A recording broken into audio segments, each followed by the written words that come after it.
मेरी बेटी ने मुझे अपने घर पर अपने मदद के लिए बुलाया था। जैसे ही मैं उसके घर पहुंची, दामाद ने मेरी स्वागत सत्कार शुरू कर दिया। एक बार तो आधी रात को दामाद अचानक मेरे कमरे में आया। मेरे बगल में आकर उसने मेरी चादर के ऊपर से हाथ फेरते हुए कहा, सासू माँ, आपकी बेटी अब बहुत थकी हुई है, अब वह पुरानी लगने लगी है, अब आप ही मुझे खुश रख सकेंगी। दामाद ने मुझे सांस लेने का भी समय नहीं दिया। वह रात से लेकर सुबह के 3 बजे तक लगातार। नमस्ते दोस्तों, आज की इस कहानी में आपका स्वागत है। मेरा नाम राधिका है और आज मैं आपको अपना और अपनी बेटी की कहानी सुनाने जा रही हूँ, तो दिल को थाम कर सुनिएगा। मेरी बेटी को उसके ऑफिस के काम से घर के कामों के लिए समय नहीं मिल रहा था। एक दिन उसका मुझे फोन आया और उसने कहा, माँ, मुझे घर के कामों में आपकी बहुत जरूरत है, कुछ दिन मेरे पास आओगी क्या? बेटी की चिंता में मैं तुरंत उसके घर चली गई। मुझे देखते ही बेटी से ज्यादा दामाद खुश हो गए। वे मेरी इतनी सेवा सत्कार क्यों कर रहे थे, ये मुझे समझ नहीं आ रहा था। लेकिन दामाद अचानक से बदल गए थे। मुझे देखते ही मेरी बेटी ने मुझे गले लगाया। उसके पीछे दामाद ने भी मुझे गले लगाया। इससे पहले उन्होंने कभी मुझे इस तरह से गले नहीं लगाया था। अचानक उनमें इतना बदलाव कैसे आ गया, ये मेरी समझ में नहीं आया। जब दामाद ने मुझे गले लगाया तो मुझे बहुत शर्म महसूस हुई। मेरी बेटी सरिता ने अपने पति के इस व्यवहार पर ध्यान भी नहीं दिया। जैसे ही मैं बेटी के घर पहुंची, उसने मुझसे कहा कि वह मेरे हाथों से बनी उसकी पसंदीदा सब्जी खाना चाहती है। आते ही मैं फ्रेश होकर बेटी के किचन में चली गई। उस रात दामाद और बेटी दोनों बड़े चाव से खाना खा रहे थे। खाना खत्म होते ही सरिता बोली, माँ, आज आपके हाथ का खाना खाकर बहुत अच्छा लगा। उसके कहने पर दामाद ने भी हामी भरते हुए कहा, मुझे तो ऐसा लग रहा है जैसे बहुत दिनों बाद पेट भरकर खाया हो। दामाद ने मेरी तारीफ किया तो सरिता ने अपने पति को गुस्से से देखना शुरू कर दिया। वह बोली, सुमित, मेरी माँ के सामने मेरी बुराई मत करो। तुम ऐसा बोल रहे हो जैसे मैं रोज खाना बनाती ही नहीं हूँ। क्या तुम रोज बाहर मेस में खाते हो? उन दोनों के बीच तू मैं शुरू हो गई। तब मैंने दोनों को शांत करते हुए कहा, सरिता, छोटी छोटी बातों को बड़ा मत बनाओ। दामाद तो बस मजाक में तुम्हारे सामने मेरी तारीफ कर रहे होंगे। वैसे भी रोज तो मैं यहाँ नहीं रहती, तुम ही अपने पति का ख्याल रखती हो। शायद वे सिर्फ हंसी मजाक कर रहे हों। मैंने अपनी बेटी से यह कहा क्योंकि मैं दामाद को कुछ कह नहीं सकती थी। खाना खत्म होते ही सरिता हाथ धोकर अपने कमरे में चली गई। मैं डाइनिंग हॉल साफ करने लगी। मेरी मदद के लिए दामाद थे। वे बोले, सरिता को तो कोई परवाह ही नहीं है। माँ, इतने दिनों बाद आप घर आईं, फिर भी वह पहले ही दिन से आपके ऊपर सारा काम छोड़कर मोबाइल लेकर कमरे में चली गई। यही तो रोज का हाल है। दामाद की बात से सहमत होकर मैंने डाइनिंग टेबल से बर्तन उठाए। तभी दामाद भी मेरी मदद के लिए किचन में आ गए। किचन से जाते वक्त दामाद ने अचानक मेरे हाथ पकड़ लिए। फिर दामाद जी बोले, सासू माँ, सच में आपके हाथों में जादू है। आपके हाथ का खाना खाकर मन बहुत प्रसन्न हो गया। आगे भी मुझे आपके इस तरह के अलग अलग रूप देखने को मिलेंगे। मेरा न कोई साला है और न कोई साली। मेरे ससुराल में तो आप ही एक हैं। अब चाहे साला, साली और बहनोई की हंसी मजाक हो या सासू माँ की देखभाल, ये सभी रिश्ते आपको ही निभाने हैं। अब मैं आपको यहां से जल्दी जाने नहीं दूंगा। मुझे दामाद का प्यार समझ में आया, लेकिन इसके पीछे उनका क्या मकसद था, इस पर मैंने ज्यादा गहराई से सोचा नहीं था। इसी तरह कुछ दिन और बीत गए। मुझे बेटी के घर आए कुछ ही दिन हुए थे। तभी मैंने महसूस किया कि उन दोनों पति पत्नी के बीच कुछ ठीक नहीं था। लगातार 3 दिन से मुझे रात को उनकी बड़बड़ाहट और दामाद की आवाज उनके कमरे से सुनाई दे रही थी। वह बात प्रेम की तो बिल्कुल नहीं थी। उन दोनों के बीच कुछ गड़बड़ थी, ये मुझे साफ महसूस हो रहा था, क्योंकि जब से मैं वहां आई थी मैंने उन्हें कभी साथ में हंसते खेलते नहीं देखा था। एक दिन शाम को सरिता ऑफिस से जल्दी घर आ गई। उसे घर पर देख मैं 2 कप कॉफी लेकर उसके कमरे में चली गई। मुझे उससे थोड़ी बात करनी थी। कॉफी का बहाना लेकर मैं उसके कमरे में गई। मैंने उसके हाथ में कॉफी का कप दिया, लेकिन वह मुझसे बात करने के बजाय मोबाइल में व्यस्त थी। तब मैंने उसका मोबाइल खींचते हुए बोली, सरिता, क्या मुझे यहाँ बुलाने का मकसद यही है कि मैं तुझे मोबाइल खेलते हुए देखूं? मैं आई हूं और तू मुझसे 2 मिनट भी बैठकर बात नहीं कर रही। अरे 2 शब्द मां से तो बोल, और अगर तुझे बात नहीं करनी तो मुझे तुझसे बात करनी है। जैसे ही मैंने उसका मोबाइल छीन लिया, उसका ध्यान मेरी ओर हो गया। वह बोली, बोलो मां, तुम्हें मुझसे क्या इतना जरूरी बात करनी है? तब मैंने उससे कहा, सरिता, तू खुद को इतनी कूल दिखाती है, क्या सच में तू वैसी ही है? क्या सच में तुम्हारे घर का माहौल इतना कूल है? मेरी बातों पर सरिता के चेहरे पर एक सवालिया निशान उभर आया। वह बोली, मां, तुम क्या बोल रही हो? मुझे तो कुछ समझ में नहीं आ रहा। जो बोलना है सीधे बोलो। अब तुम टीचर नहीं हो और ना मैं तुम्हारी स्टूडेंट, जो तुम मुझसे इतने सख्ती से बात कर रही हो। सरिता के कंधे पर हाथ रखकर मैंने उससे कहा, अरे पिछले 3 दिनों से रात को मुझे तुम्हारे कमरे से तुम दोनों की बड़बड़ाहट सुनाई दे रही है। क्या तुम दोनों के बीच सब कुछ ठीक है?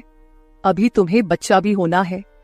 अभी से ही तुम्हारे बीच अनबन शुरू हो गई है। अभी तो तुम्हें साथ में पूरा जीवन बिताना है। ये सही तरीका नहीं है। मेरी बातों का जवाब देते हुए सरिता बोली, मां, मुझसे कहने के बजाय समीर से कहो, क्योंकि हमेशा वही झगड़ा शुरू करता है। उस दिन भी देखा ना, कैसे वह खाने की टेबल पर मुझे कुछ भी बोल रहा था।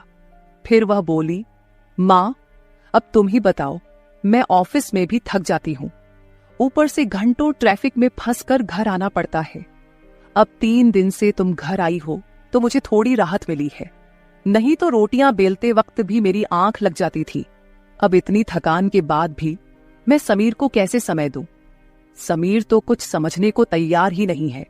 और वैसे भी तुम्हें यहां बुलाने का आइडिया उसी का था।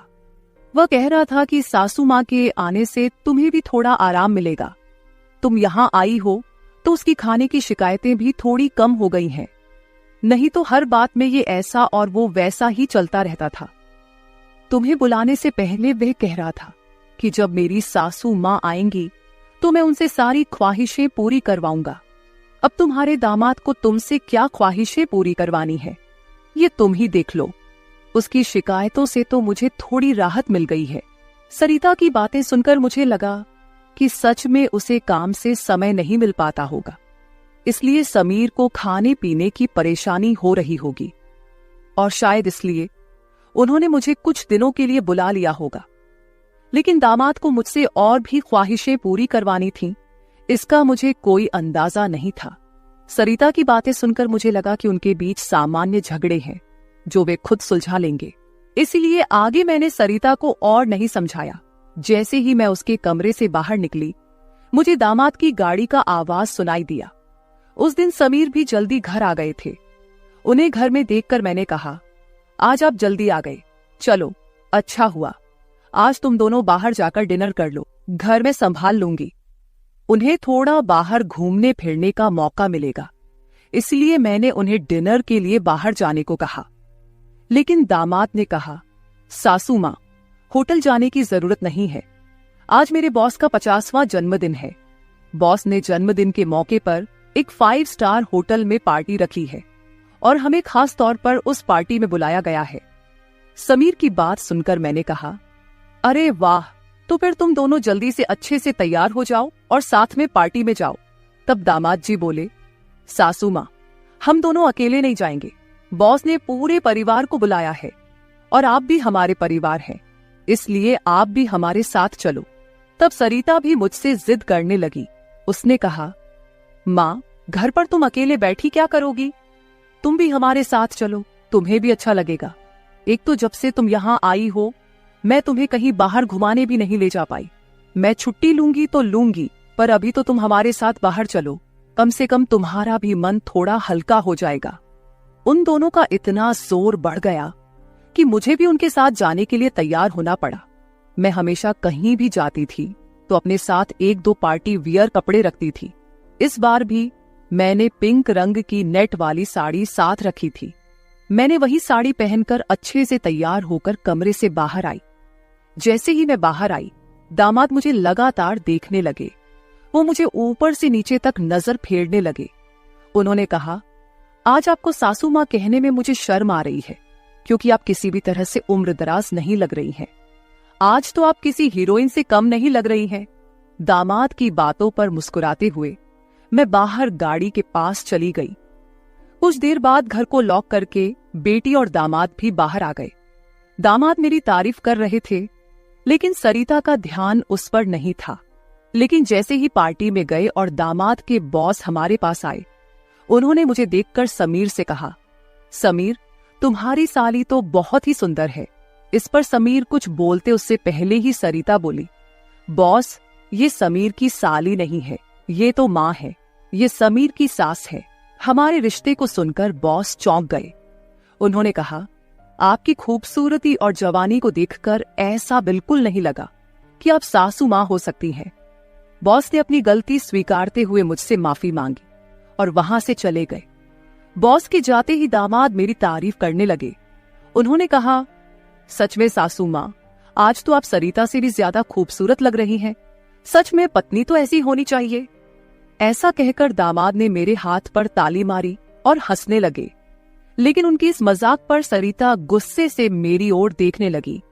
अब मुझे धीरे धीरे दामाद की नजरों का एहसास होने लगा था। कुछ देर बाद हम घर जाने के लिए निकल पड़े। घर पहुंचते ही सरिता और मैं एक साथ गाड़ी से उतरे। गाड़ी से उतरते ही सरिता ने मुझसे कहा, माँ, आज के बाद तुम्हें इतना सजने संवरने की कोई जरूरत नहीं है। थोड़ा अपनी उम्र के हिसाब से रहना सीखो। गुस्से में तीखे शब्द बोलते हुए सरिता पैर पटकती हुई घर के अंदर चली गई। मुझे उसका गुस्सा कुछ समझ नहीं आया। असल में मुझे तो किसी भी बात पर गुस्सा आने का सवाल ही नहीं था। फिर भी सरिता मुझसे नाराज होकर पैर पटकते हुए घर के अंदर चली गई थी। नादान लड़की सोचकर मैंने उसकी बातों को नजरअंदाज किया और घर में जाकर अपने कमरे में चली गई। कुछ देर बाद फ्रेश होकर मैंने रात में सोने के लिए नाइट गाउन पहन लिया। रोज की तरह सोने से पहले मैंने अपने हाथ पैरों पर बॉडी लोशन लगाया। तभी अचानक दरवाजे पर दस्तक हुई। दरवाजे पर दामाद थे। हमारी नजरें मिलते ही दामाद ने कहा, सासू माँ, अंदर आ सकता हूं। ये घर उनका ही था, फिर भी वो कमरे में आने के लिए मुझसे अनुमति ले रहे थे। मैंने कहा, ये घर तो आपका ही है, मेरी अनुमति लेने की क्या जरूरत, आप यहां कभी भी आ जा सकते हो। फिर हंसते हुए दामाद कमरे के अंदर आ गए। उन्होंने मेरी ओर देखकर कहा, सासू माँ, सच में आज आप बहुत सुंदर लग रही थी। वैसे तो मैं आपको कभी यह कॉम्प्लीमेंट देना चाहता था कि आप आज भी जवान और खूबसूरत दिखती हैं। कभी कभी सच में आपको सासू माँ कहने में मुझे शर्म महसूस होती है। कभी कभी तो आपको नाम से बुलाने की इच्छा होती है। सच में आप सरिता की बहन जैसी लगती हैं। बाहर कुछ समय पहले सरिता ने जो गुस्से में आपको कहा, वह सब मैंने सुना। उसकी बातों पर ध्यान मत दीजिए। और हाँ, एक जरूरी बात यह है कि सरिता की बातों को दिल पर लेकर आप अपना रहन सहन बिल्कुल मत बदलिए। आप जैसी हैं बहुत अच्छी हैं। दामाद के मुंह से अपनी तारीफ सुनकर मेरे मन में लड्डू फूटने लगे। अगर 45 साल की किसी महिला की तुलना 21 साल की जवान लड़की से की जा रही हो, तो जाहिर है वह महिला खुश होगी ही। उस समय मेरे साथ भी वैसा ही हुआ था। दामाद की प्रशंसा पर मैं शर्मा गई थी। उस दिन के बाद दामाद की हदें बढ़ने लगी। 4 दिन बाद मुझे अपनी बेटी के कमरे से उनकी बहस की आवाजें सुनाई दी। मैं अपने कमरे से बाहर झांकते हुए वह सब सुन रही थी। तभी दामाद कमरे से बाहर आते दिखे। दामाद को बाहर आते देख मैं जल्दी से अपने कमरे में चली गई। मैं कमरे की लाइट बंद करने ही वाली थी कि समीर मेरे कमरे में आ गया। वो काफी गुस्से में लग रहा था। मैंने उसे एक गिलास पानी दिया और पूछा, सब ठीक तो है ना? इस पर दामाद बोले, सासू माँ, आपकी बेटी और आप में कितना फर्क है। शादी के बाद पति से कैसा व्यवहार करना चाहिए, उसे कैसे खुश रखना चाहिए, आपने सरिता को कुछ भी नहीं सिखाया।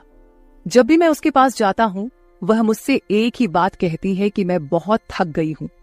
आपकी बेटी अब पूरी तरह बूढ़ी दिखने लगी है। उसके सामने आप जवान लगती हैं। कहां आपकी जवानी और कहां सरिता की समय से पहले आई बुढ़ापा। मैंने शांत रहकर समीर की सारी बातें चुपचाप सुनी। उनकी बातें खत्म होते ही मैंने उसे समझाते कहा, दामाद जी, आप गुस्सा मत कीजिए। सरिता अपने ऑफिस के काम में पूरी तरह थक जाती है, इसलिए वह थोड़ी परेशान हो गई है। कुछ दिन आप दोनों बाहर घूमने चले जाइए, सब कुछ ठीक हो जाएगा। काम की भाग दौड़ में खुद के लिए भी समय निकालना जरूरी है। इस पर दामाद बोले, मैं तो सब कुछ करने के लिए तैयार हूँ, लेकिन आपकी बेटी को ऑफिस से छुट्टी लेने की इच्छा होगी, तभी मैं भी उसके साथ कहीं जा सकूंगा। मैंने फिर से दामाद को समझाया और उनके हाथ में पानी का गिलास दिया। दामाद से बात करते हुए अनजाने में मेरा हाथ उनके पैर पर रख दिया गया। अचानक दामाद ने अपने पैर पर रखा मेरा हाथ अपने हाथ से पकड़ा और मेरे हाथ से गिलास को एक ओर रखते हुए दूसरे हाथ से मेरे चेहरे से बाल हटाकर बोले, सासू माँ, आप सच में बहुत सुंदर हैं। आपको देखकर तो सरिता को देखने की इच्छा ही नहीं होती। कहाँ आपके चेहरे का तेज और कहाँ सरिता की झुर्रियां। दामाद मेरे सामने मेरी बेटी की बुराई कर रहे थे। मैंने उन्हें कहा, आप मेरी सुंदरता की तारीफ कर रहे हैं, इसके लिए धन्यवाद, लेकिन जिस लड़की के बारे में आप बुरा भला कह रहे हैं वह मेरी बेटी है, ये मत भूलिए। दामाद बोले, सासू माँ, मैं कुछ गलत नहीं कह रहा हूं, जो सच है वही कह रहा हूं। अब सरिता बूढ़ी दिखने लगी है तो क्या करूं? आपके सामने वह सच में फीकी पड़ती है। आपकी सुंदरता बेहद मनमोहक है। बोलते बोलते दामाद की नजर मुझ पर टिकने लगी थी। तब मैंने उनसे कहा, अब काफी रात हो गई है, आपको जाकर सो जाना चाहिए, नहीं तो सरिता यहाँ आ गई तो वह और नाराज हो जाएगी। मैंने दामाद को जैसे तैसे अपने कमरे से बाहर किया, नहीं तो वह रात भर मेरे कमरे में ही बैठे रहते। खैर, जो भी हो, लेकिन समीर ने मेरी जो प्रशंसा की वह मुझे बहुत पसंद आई। अगले दिन शाम को जब दामाद ऑफिस से घर आए तो उन्होंने कहा, सासू माँ, कल मुझे 2 टिफिन पैक कर दीजिए, और वो भी भरकर। जब से आप मेरा टिफिन बना रही हैं, ऑफिस में मेरी क्रेडिट कुछ ज्यादा ही बढ़ गई है। मेरे दोस्त रोज मेरे टिफिन की तारीफ करते रहते हैं, और आज तो मेरे बॉस ने भी मेरी तारीफ की।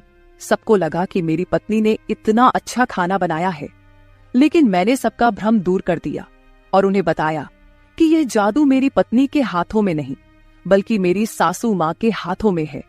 कल मेरे बॉस ने आपसे टिफिन मांगा है, और हाँ, टिफिन के साथ आप भी अच्छे से तैयार रहिएगा, क्योंकि बॉस ने आपको भी मिलने के लिए बुलाया है। मेरे दोस्तों को भी आपसे मिलने की इच्छा है। दामाद मेरी तारीफों के पुल बांध रहे थे, तभी सरिता वहीं बैठी थी। बातें करके समीर डाइनिंग हॉल से बाहर चले गए। मैं भी किचन में रात का खाना बनाने जाने लगी। तभी सरिता ने कहा, माँ, तुम्हें अपने दामाद के सामने ज्यादा कूल बनने की कोशिश नहीं करनी चाहिए। मैंने तुम्हें उसी दिन समझाया था कि तुम्हें अपनी उम्र के हिसाब से रहना चाहिए। अब ना तुम नौकरी करती हो, ना पापा है, तो तुम्हें इन सब नखरों की क्या जरूरत है? कल तुम समीर के ऑफिस जा ही रही हो, तो एकदम साधारण और सादगी से जाओ। मुझे तुम्हारा यह टाप टिप रहना बिल्कुल अच्छा नहीं लगता। मेरी अपनी बेटी मुझ पर हुक्म चलाने लगी थी। उस समय मुझे सरिता की बातों पर बहुत गुस्सा आया। मैंने उससे कहा, सरिता, उस दिन मैंने तुम्हें बच्चा समझकर कोई जवाब नहीं दिया, लेकिन अब तुम्हारी हिम्मत बढ़ती जा रही है। याद रखना, मैं तुम्हारी माँ हूं, ये मत भूलना। मुझसे बात करते समय अपनी जुबान का ख्याल रखो। एक बात तो तुम्हें भी अच्छे से पता है कि मुझे हमेशा से टापटिप रहने की आदत है। मैं अपनी आदत किसी के कहने से नहीं बदलूंगी। इंसान जितना अच्छा रहता है उतना ही फ्रेश दिखता है, यही मेरा मानना है। तुम चाहे कुछ भी कहो, मैं अपनी रहन सहन नहीं बदलने वाली। अगर किसी को बदलना है तो तुम खुद को बदलो, अपना चिड़चिड़ा स्वभाव बदलो। कभी कभी तो मुझे लगता है कि तुम मेरी ही बेटी हो या नहीं। उस दिन पहली बार मैं अपनी बेटी से इतने गुस्से में बात कर रही थी। इससे पहले सरिता ने भी कभी मुझसे इतने कटु शब्दों में बात नहीं की थी। इसलिए उससे गुस्सा होकर मैं किचन में चली गई। उस रात खाना खाते समय भी मैंने किसी से बात नहीं की। अगले दिन दोपहर के 1 बजे के बाद मुझे मेरे दामाद का फोन आया, तो मैं तैयार होकर उनके ऑफिस जाने के लिए निकली। शाम को मैं और समीर साथ ही घर लौटे। मुझे और समीर को साथ देखकर सरिता और भी ज्यादा नाराज हो रही थी। अब मुझे उसकी नाराजगी से कोई फर्क नहीं पड़ता था। वो तो अपने पति को भी खुश नहीं रख पाई थी। मैंने भी अब उससे किसी तरह की कोई उम्मीद नहीं रखी थी। लेकिन इधर मेरे दामाद अब मुझसे बहुत अच्छे से पेश आने लगे थे। हर 2-3 दिन में वो मुझसे कहते कि उनके ऑफिस में उनके दोस्तों ने या कभी उनके बॉस ने मुझसे मिलने के लिए बुलाया है। उस दिन भी सुबह नाश्ता करते समय दामाद ने मुझसे कहा, सासू माँ, घर के सारे काम जल्दी निपटा लीजिए क्योंकि आज भी आपको ऑफिस जाना है। मैंने उनकी बात पर सहमति जताई। जैसे ही समीर ऑफिस के लिए निकले, सरिता ने मुझे घेर लिया। उसने कहा, माँ, मैं कुछ दिनों से देख रही हूँ, रोज तुम अपने दामाद के ऑफिस जा रही हो, शाम को उनके साथ हंसती खेलती घर लौटती हो। अब भी तुम दोनों में सास दामाद का रिश्ता बरकरार है या फिर सीमाएं पार हो गई हैं? उस समय सरिता कुछ ज्यादा ही बोल गई थी। मैंने उस पर जोर से चिल्लाई, फिर भी उसे कोई फर्क नहीं पड़ा। उसने कहा, मुझ पर चिल्लाने की बजाय एक बार यह सोचो कि तुम्हारा और तुम्हारे दामाद का रिश्ता किस मोड़ पर जा रहा है। अगर मेरी बात समझ में नहीं आई तो तुम यहां से जा सकती हो। उसकी बातें सुनकर मेरी आंखों से आंसू बहने लगे। मेरे आंसुओं की परवाह किए बिना सरिता ऑफिस चली गई। उसके बाद 5 घंटे बीत गए, लेकिन मैं अपने कमरे में बैठी आंसू बहाती रही। समीर के लगातार फोन आ रहे थे, लेकिन मैंने फोन उठाने से इनकार कर दिया। 5 घंटे बाद मैंने खुद को संभाला और अपना बैग पैक करने लगी। जैसे ही मैं सरिता के घर से निकलने लगी, दरवाजा खोलते ही मैंने देखा कि बाहर मेरा दामाद गाड़ी पार्क कर रहा था।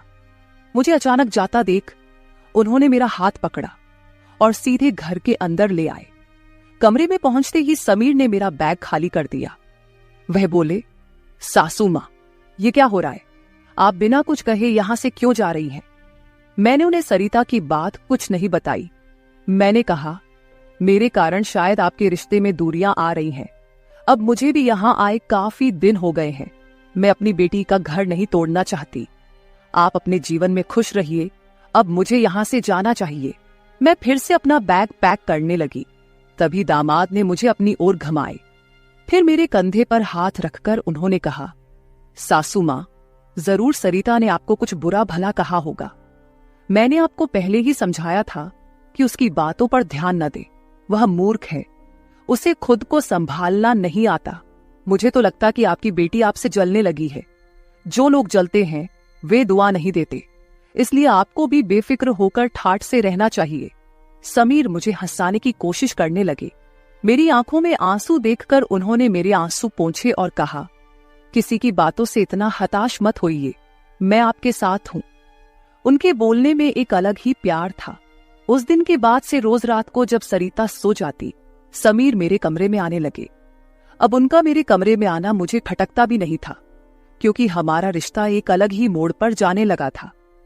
अब समीर मेरे सिर्फ दामाद नहीं रहे। 4-5 दिन से समीर मेरे कमरे में आ रहे थे। कुछ दिन बाद अचानक मेरे मन में ख्याल आया कि अगर सरिता को यह सब पता चल गया तो, इसलिए मैं समीर के सामने यह सवाल रखी।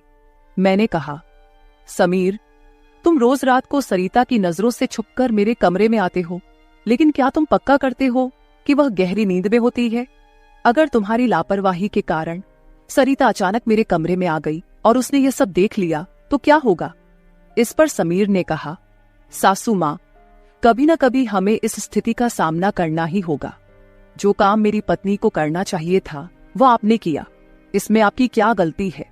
उसे वक्त रहते सब कुछ समझना चाहिए था। अब वक्त उसके हाथ से निकल गया है। आप ज्यादा चिंता मत कीजिए, नहीं तो आपके चेहरे पर भी झुर्रियां आने लगेंगी। आप चिंता मत करें, बस सरिता के सामने इस रिश्ते को स्वीकार करने का साहस रखिए। हम दोनों बात कर ही रहे थे कि अचानक सरिता कमरे में आ गई। मैंने उसका नाम लिया ही था कि वह वहां मौजूद हो गई थी। हम दोनों सास और दामाद एक दूसरे को देखने लगे। सरिता तो हमें साथ देखकर हमारी ओर बस देखती ही रह गई थी। उसने कहा, मुझे तुम दोनों पर पहले ही शक हो गया था। समीर, तुम्हें क्या लगा कि तुम रोज रात को मुझे चकमा देकर जाते हो और मुझे इसका बिल्कुल पता नहीं चलता? मैं तो बस मौके का इंतजार कर रही थी, क्योंकि मुझे तुम दोनों को रंगे हाथ पकड़ना था। अब तो मैंने तुम्हारी सारी बातें रिकॉर्ड कर ली हैं और तुम्हें इस हालत में भी देख लिया है। सरिता बोल ही रही थी कि तभी समीर का फोन बजा। उसने मेरा हाथ छोड़ दिया और कमरे से बाहर चला गया। थोड़ी देर पहले जब वह मुझे समझा रहा था तो उसने मेरा हाथ पकड़ रखा था। कुछ ही मिनटों बाद वह एक शख्स को लेकर कमरे में वापस आया। वह तीसरा शख्स और कोई नहीं बल्कि समीर का बॉस था। उसे आधी रात को घर में देखकर सरिता चौंक गई। उसने बॉस की ओर देखकर कहा, आप इस समय यहां कैसे? बॉस आश्चर्यचकित होकर सरिता को देख रहे थे। तब सरिता बोली, आप यहां क्यों आए हैं ये तो मुझे नहीं पता, पर मुझे अब एक गवाह मिल गया है। वह बॉस के सामने मेरे और मेरे दामाद के रिश्ते के बारे में बकवास करने लगी। तभी समीर के बॉस यानी रघुवीर जी सरिता की ओर देखकर बोले, सरिता, तुम यह क्या बकवास कर रही हो? तुम्हें पता है तुम अपनी माँ और अपने पति के बारे में क्या कह रही हो? अब तो सरिता और भी ज्यादा बकवास करने लगी। तभी समीर उस पर चिल्लाया। उसने कहा, मैं अभी तक सब सुन रहा था। मुझे पता था कि तुम समझदार नहीं हो, इसलिए मैंने तुम्हें कुछ नहीं बताया, लेकिन अब तुम बॉस के सामने कुछ भी बकवास करने लगी हो। शायद अब तुम्हें सच बताने का समय आ गया है। मैं समीर को शांत रहने के लिए कह रही थी, लेकिन उसने मेरी एक न सुनी। वह बोला, माँ, अब और कितने दिन आप यह सब बातें छुपाकर रखेंगी? इस तरह मन मारकर जीवन को सुखमय नहीं बनाया जा सकता।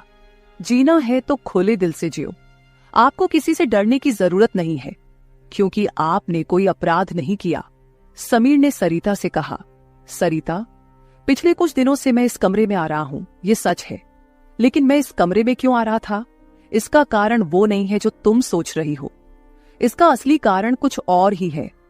मैं यहां इसलिए आता था ताकि अपने बॉस को तुम्हारी माँ के कमरे में सुरक्षित छोड़ सकूं। मैं तुम्हारी माँ के साथ नहीं बल्कि मेरे बॉस होते थे। जिस दिन हम बॉस के जन्मदिन की पार्टी में गए थे, उस रात जब हम पार्टी से घर लौटे थे, तो मैंने तुम्हारी माँ को उनके कमरे में रोते हुए देखा था। उसी रात बॉस ने मुझसे तुम्हारी माँ का फोन नंबर भी लिया था। उस रात बॉस बार बार तुम्हारी माँ को फोन कर रहे थे। उस रात जब मैं अचानक तुम्हारी माँ के कमरे में गया, तो मैंने उनके फोन में बॉस के कई मिस्ड कॉल देखे।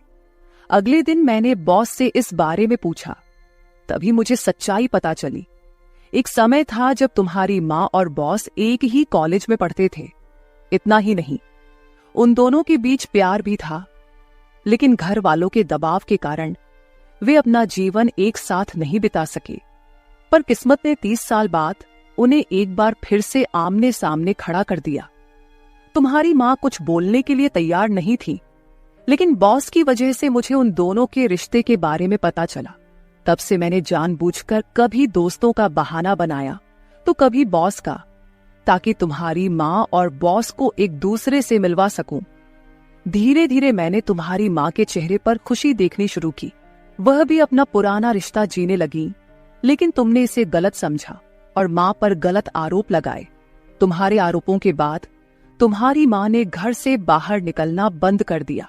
तब से मैंने इस प्रेमी जोड़े की मुलाकात अपने घर में ही करानी शुरू कर दी। तुम्हारी माँ जानती थी कि तुम इस उम्र में उनके और बॉस के रिश्ते को स्वीकार नहीं करोगी, इसलिए उन्होंने कभी तुमसे खुलकर बात नहीं की। लेकिन अब मुझे लगता है कि उन्हें अपनी जिंदगी का फैसला खुद करने देना चाहिए। सरिता बोली, समीर, तुम मेरी माँ को उनके प्रेम से मिलने के लिए इतना प्रयास कर रहे थे। तुम दामाद होकर भी कोई आपत्ति नहीं कर रहे थे और मेरी माँ को एक बार फिर से जीने का मौका दे रहे थे। मैं आगे बढ़ी और सरिता से आंसू भरी आंखों के साथ बोली, मुझे माफ कर दे बेटी, मुझे इस उम्र में यह सब नहीं करना चाहिए था। मुझे रघुवीर से फिर से नहीं मिलना चाहिए था। लेकिन तू चिंता मत कर, सुबह होते ही मैं यहां से चली जाऊंगी। मैं रघुवीर से कभी नहीं मिलूंगी। इस उम्र में मुझे यह बातें तुम्हारे मुंह से सुनने से पहले ही मैं यहां से चली जाती हूं। मेरी आंखों में आंसू देखकर सरिता बोली, मां, मुझे माफ कर दो। मैंने तुम्हें समझा ही नहीं, ना मैंने कभी तुम्हारे अकेलेपन को महसूस किया। अब वो समय तो बीत गया, पर अगर तुम मेरे लिए जी सकती हो तो फिर मैं तुम्हारी खुशी में क्यों नहीं शामिल हो सकती। तुम्हारे समय में दादा ने तुम्हारी शादी नहीं होने दी होगी, लेकिन अब मैं उनके नक्शे कदम पर नहीं चलूंगी। मैं तुम्हें और बॉस को आपके आगे के जीवन के लिए ढेर सारी शुभकामनाएं देती हूं। बॉस मुझे मेरे पिता के रूप में स्वीकार है। बेटी की सहमति सुनकर मेरी आंखों में आंसू भर आए। रघुवीर भी मेरी तरह ही अपने जीवन में अकेले थे। अगले 3 दिनों के भीतर मेरी और रघुवीर की रजिस्टर्ड मैरिज मेरी बेटी और दामाद की मौजूदगी में हो गई। शायद ये पहली बार हुआ होगा कि एक बेटी ने अपनी मां की विदाई की थी। मेरी विदाई के समय मैंने सरिता को एक सीख दी। मैंने उससे कहा, सरिता, पैसा सब कुछ नहीं होता, इसीलिए हमेशा पैसे के पीछे भागना छोड़कर कभी अपने परिवार पर भी ध्यान देना चाहिए।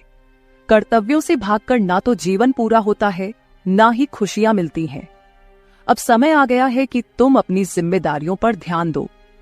सरिता ने मुझसे वादा किया कि आगे से वो अपने घर की जिम्मेदारियों को निभाने में पीछे नहीं हटेगी। मेरी विदाई होते ही सरिता ने पूरे 20 दिनों की छुट्टी ली। शादी के 2 साल बाद मेरी बेटी और दामाद एक बार फिर हनीमून पर गए। तो दोस्तों, शादी और प्यार की कोई उम्र नहीं होती। जहां दिल मिलते हैं वहीं रिश्ते भी अपने आप बन जाते हैं। बस जरूरत होती है एक दूसरे को समझने की। तो मेरे प्यारे दोस्तों, यह थी हमारी आज की छोटी सी कहानी। आपको ये कहानी कैसी लगी कमेंट करके जरूर बताएं। अगर आप ऐसी ही और भी इंटरेस्टिंग और रोमांटिक कहानियां सुनना चाहते हो तो चैनल को सब्सक्राइब जरूर कर ले और बेल आइकॉन ऑन कर ले, ताकि आपको मेरी आने वाली नई वीडियो की सूचना तुरंत मिल सके। कल मिलेंगे एक और नई कहानी के साथ। धन्यवाद।